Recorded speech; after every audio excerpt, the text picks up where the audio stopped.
देखो, जब कोई सरफेस स्मूथ हो तो उसकी रिएक्शन में कोई प्रभाव नहीं पड़ रहा, कुछ भी हो, उसके वेटेड कंपोनेंट से बैलेंस हो जाएगी। पर अगर ये रफ है तो भी नॉर्मल रिएक्शन में प्रभाव पड़ता है, म्यू एन।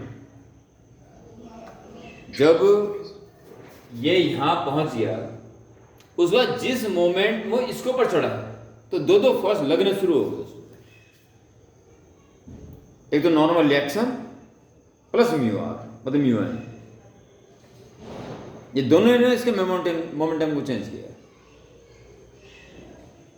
ठीक है, ये थोड़ा सा है।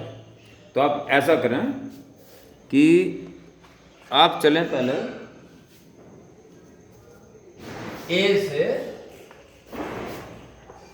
बी तक, बी से जस्ट बिफोर तक, फिर हम बात करेंगे बी से जस्ट आफ्टर तक की, अभी बात करेंगे बी से सी तक। आसान होगा, इस टाइम सिग्नल क्लियर आ रहा है एकदम, फेस वगैरह ठीक है, बड़ी अच्छी बात। तो ए से बी तक नहीं, ए से जस्ट बिफोर बी तक, A to just before B. Okay, smooth है। तो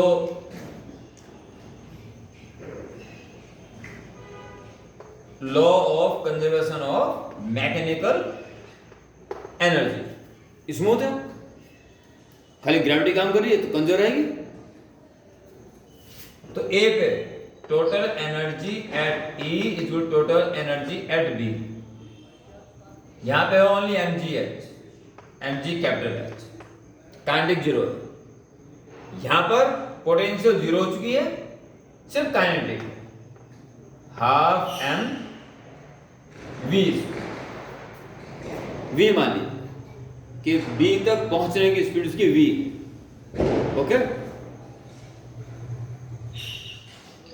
ये निकाल दो आराम से। v square equal to 2gh, इस स्पीड से वो यहां तक पहुंच चुका है। ओके,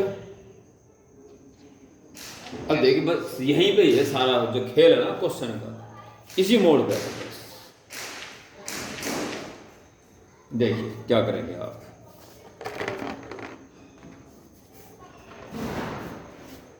देखो, जब वो यहां पहुंच गया तो उसकी स्पीड ये वाली, ये सीधी आने वाली है, कितनी आएगी? v आएगी, जो आप लिखा सकते। ठीक है, इसमें एक इसके अलोंग और इसके परपेंडिकुलर ये कंपोनेंट क्या क्या हो जाएंगे, ये सोचना है आपको। ये 30 डिग्री एंगल है और आपका ये भी 30 है और उसके परपेंडिकुलर ये 90 है, ये 30 तो, और ये 90 60 होगा, 60 में 30 हो तो ये भी 30 होगा। v cos 30 it is v cos 30 और परपेंडिकुलर वाला v sin 30।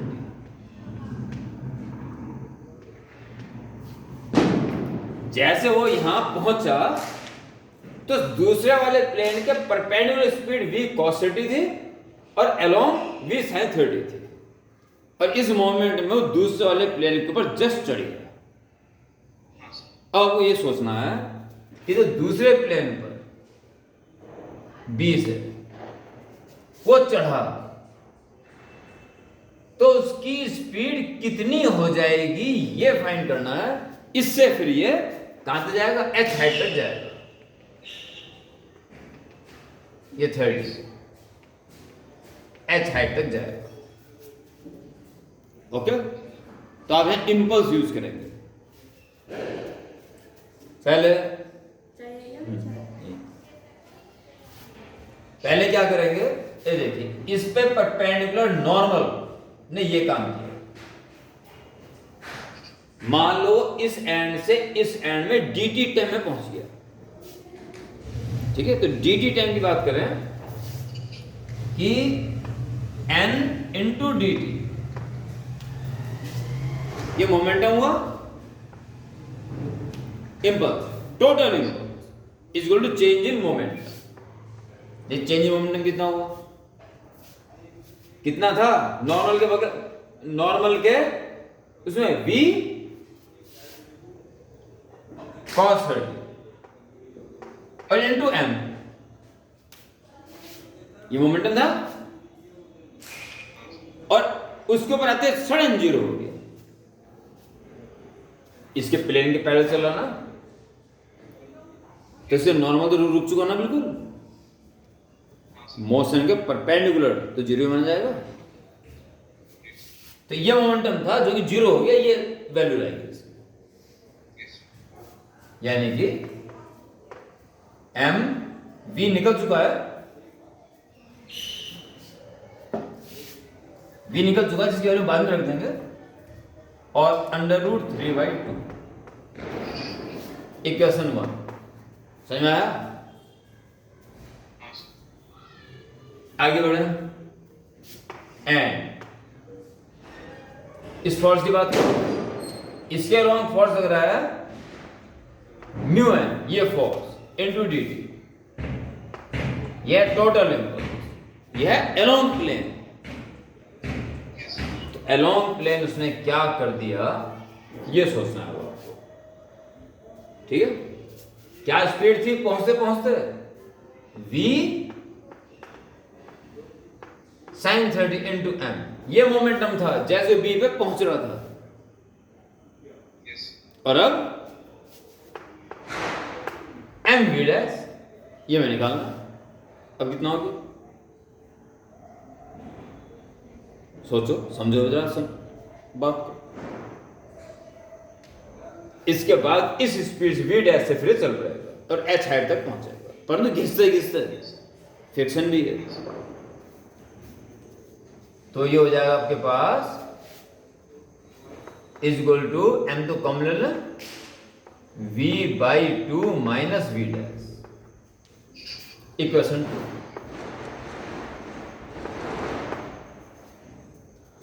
क्लियर? बस फ्रॉम 1 and 2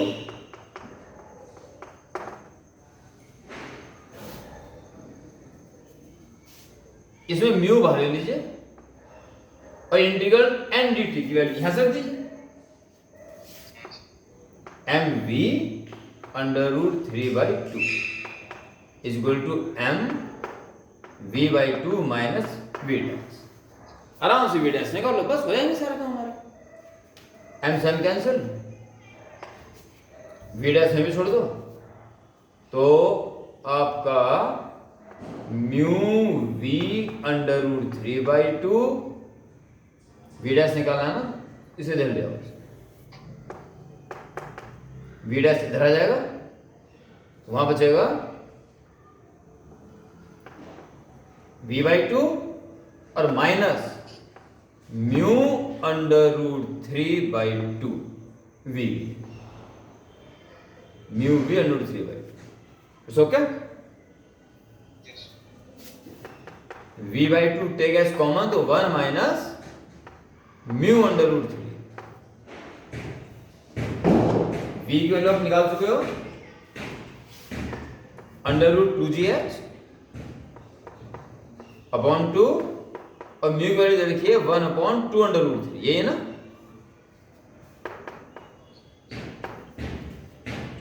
म्यू की वैल्यू है ना 1/2 √3, यही है, यही है, कैंसिल। तो 1 माइनस 1/2, 1/2 बचेगा, तो 4 हो जाएगा, ठीक है। √2gh डिवाइड बाई 4, इस स्पीड से ये आगे बढ़ेगा, ठीक है। अब फाइनल स्टेप की तरफ आ जाइए। अब आप क्या करेंगे, इसके बाद फिर दोबारा एनर्जी कंजर्वेशन लॉ लगाओगे, तो यहां से यहां तक तो खाली एनर्जी से काम चल गया था, अब तो यहां वर्क भी हो रहा है। तो अब आप V2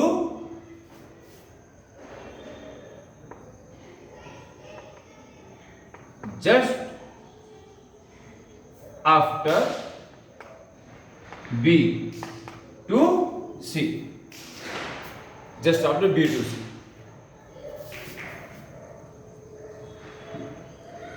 वर्क एनर्जी थ्योरम लगाएंगे। तो यहां की कितनी काइनेटिक एनर्जी इस वक्त है, half M V dash square, V dash से चलना स्टार्ट हुआ ना, बस काइनेटिक है बस, और ये केवल एच हाइट तक ही पहुंच पाता, वहां रुक जाता है। उसके बाद तो कहां गई है एनर्जी सारी की सारी? नंबर एक तो फ्रिक्शन का गैस वर्क करने में, और प्लस पोटेंशियल काइनेटिक एनर्जी बिल्कुल जीरो हो चुकी है। बात समझ आई कि नहीं आई? बस ये अंतिम भाग, इसको प्रोसीड करो आराम से। हाफ एम वी डैश का स्क्वायर, यह आ जाएगा 2GH 2G capital H upon 16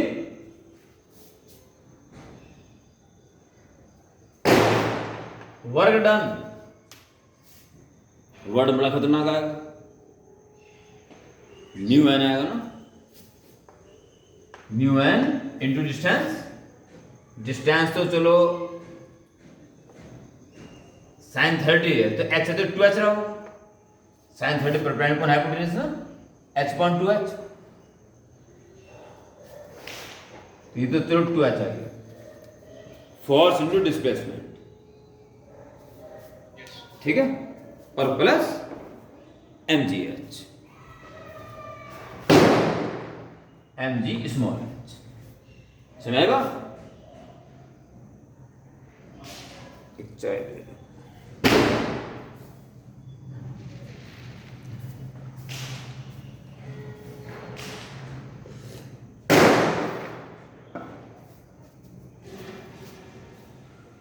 to cancel, mg capital H upon 16 is equal to mu की वैल्यू है 1/2 √3 और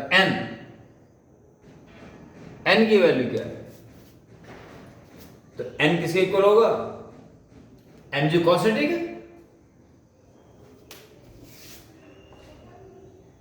mg cos 30 √3/2। समझ पा रहे हो क्यों? तो बहुत सारे क्वेश्चन किया ना, mg cos 30 n को बैलेंस करता है, sin 30 नीचे वाला कंपोनेंट होता है, mg को n वैल्यू होगा इनटू 2h और प्लस mg स्मॉल h, ठीक है? mg इन दोनों पार्ट से कॉमन आने के बाद यहां से कट जाएगा, यहां बचेगा capital H upon 16 is equal to √3 भी कैंसिल और 2 भी कैंसिल, स्मॉल h बाई 2 बचेगा और प्लस h बचेगा, h by 16 is equal to 3h by 2, okay, 2 × 16, तो capital H upon small h is 8 क्या 24। वो क्या पूछ रहा है? h upon h, h upon 4h पूछ रहा है ना, 4 से डिवाइड, 4 × 24, 6 आंसर कुछ और है?